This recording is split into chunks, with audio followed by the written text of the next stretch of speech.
All right, well, I'll try another one then. An often heard objection against a libertarian socialist society is that no one would bother to work in it.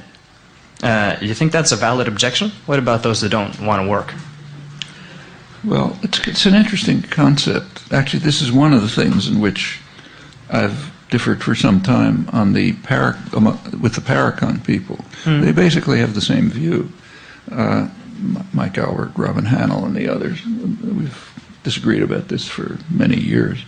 It's a question of what you think work is.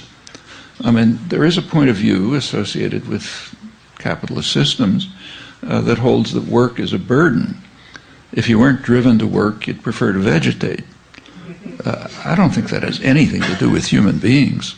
And in fact, it's kind of striking that the people who hold this view, most of them come from the university or scientific backgrounds. Well, you go into, say, the university where I work, MIT, mainly scientific university. And people are working 80 hours a day, 80 hours a week, because they love their work. And their work is under their own control. You know, of all the social institutions, these, especially science-based universities, are places where you really do control your own work. I mean, you got to meet some conditions, but it's pretty much controlled by participants. So, you know, optimally and in fact often realistically. And under those conditions, people just want to work. They're carpenters who love what they're doing and can control it. They work all the time.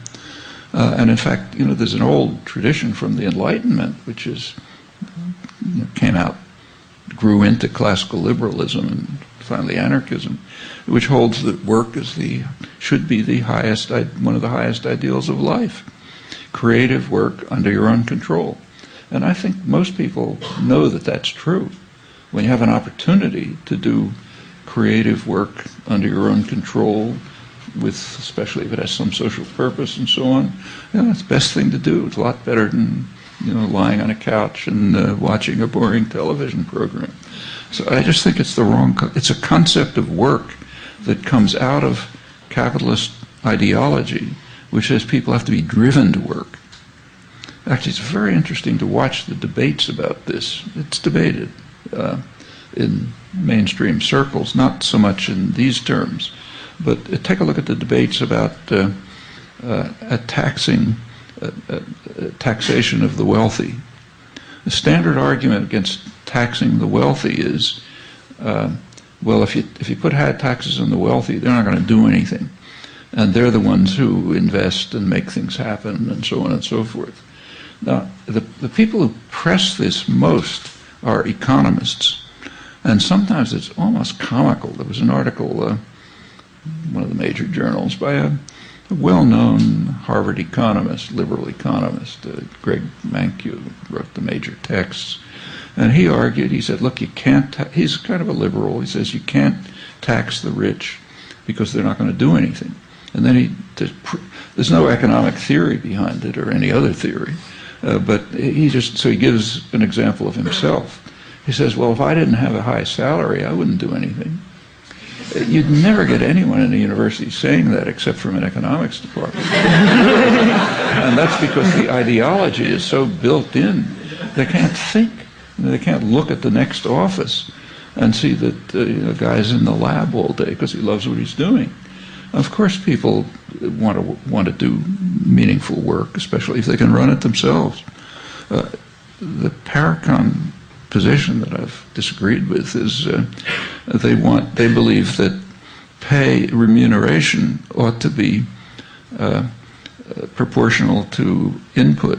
You know, the harder you work, the more you should be paid. But I think that's a very demeaning conception of not only of what work is, but what human beings are like. And I don't even think it's true.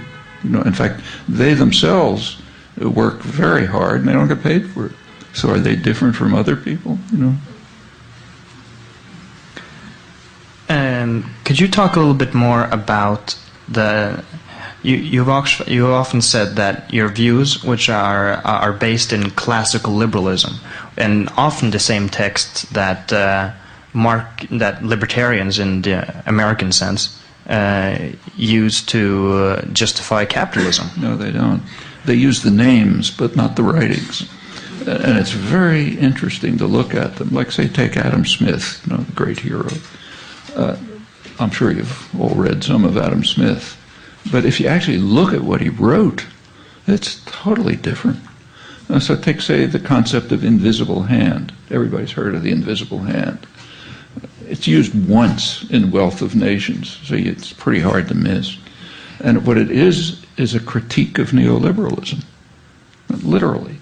What he points out is not a fool. He pointed out that he's talking about England. That's his topic.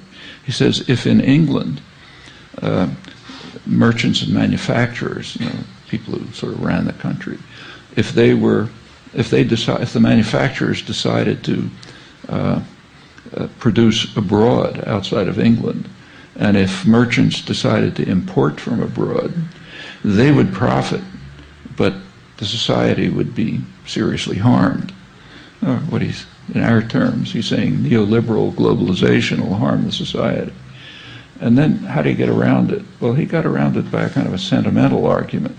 He said that the merchants and manufacturers will have what's sometimes called a home bias. They would prefer to manufacture at home and purchase at home because of the commitment to the home society. And therefore, as if by an invisible hand, England will be saved from the ravages of what we call neoliberal globalization. Take a look. You can find it easily. There's one occurrence. Take a look at the index of any work. That's the context. And incidentally, David Ricardo, the other major founder of classical economics, he drew the same conclusion. He recognized that his famous principle of comparative advantage wouldn't work if, again, it's kind of England and Portugal, it's the case he's studying, if the manufacturers in England decided, okay, we want to produce everything in Portugal because we make more money that way, and the merchants in England said, okay, we'll import everything from Portugal because it's cheaper. He said England will be destroyed.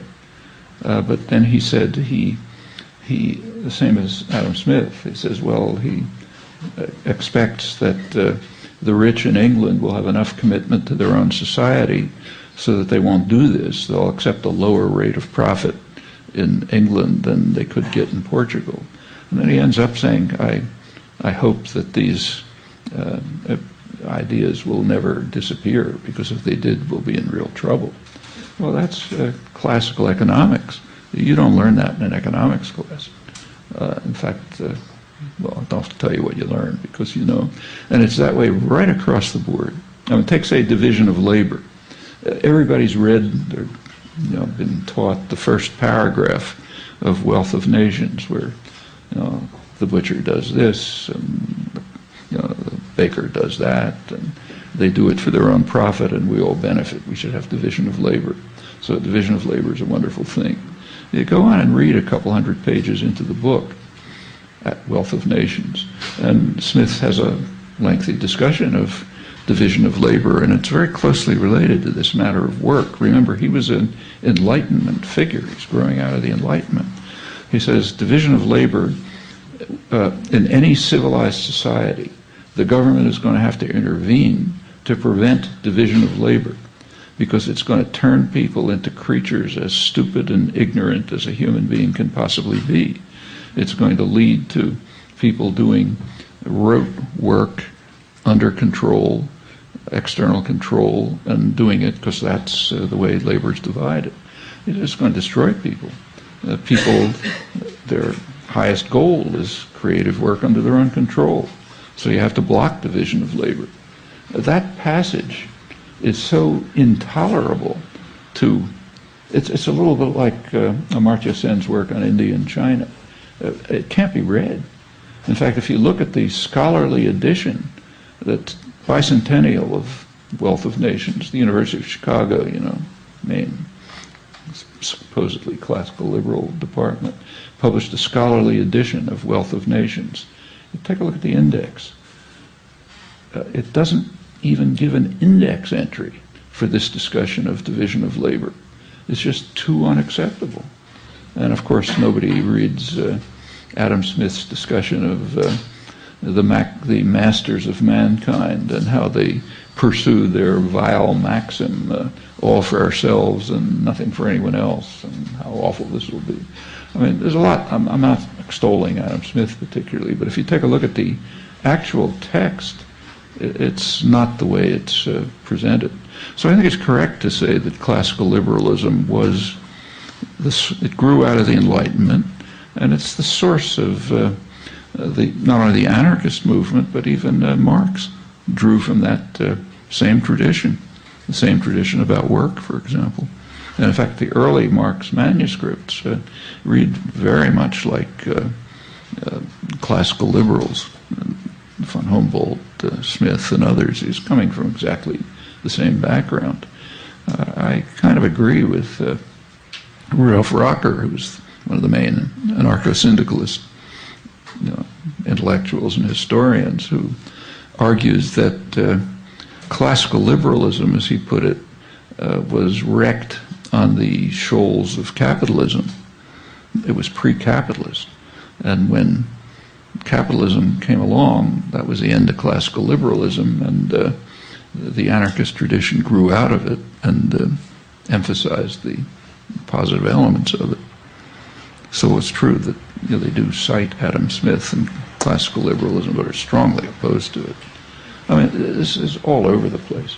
Take about a century ago in the United States and increasingly in the other state capitalist systems, that corporations were given extensive rights, given the rights of persons in particular. Back about a century ago, there were conservatives. By now, this is the name, but it doesn't exist. And conservatives bitterly opposed this because it's an attack on the fundamental principles of classical liberalism, that rights inhere in persons, not in organic entities created by state power. They don't have rights. But that's the way our so-called liberal societies work now. These organic entities have rights, enormous rights, in fact, greater than the rights of persons by now. Just totally inconsistent with classical liberal ideals. I have one final question before we move over to some questions from the audience.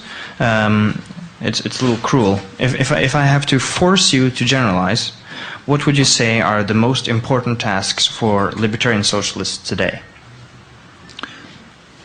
Usual task: create real libertarian socialist movements, and then you can proceed to do a lot of things that ought to be done, from carrying out the kinds of reforms of existing society that are very badly needed, up to creating the germs of a future society in your own lives and activities, and then expanding them. But there's no particular thing to pick. I mean, if you take a look at say maybe the oldest anarchist journal in the English-speaking world, at least, Freedom in England. If you read the articles in Freedom, they range from how to deal with, how to get involved in particular crucial social struggles that are taking place right now.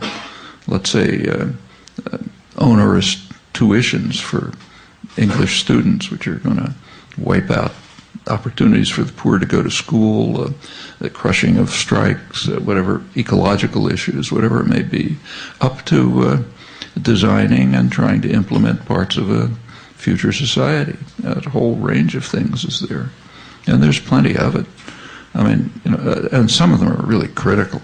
Like the human species is in a very unique stage of its history. We're at a stage where we can destroy ourselves.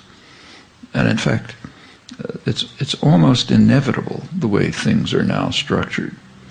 Partly nuclear war, which is always imminent, and the threats are getting worse.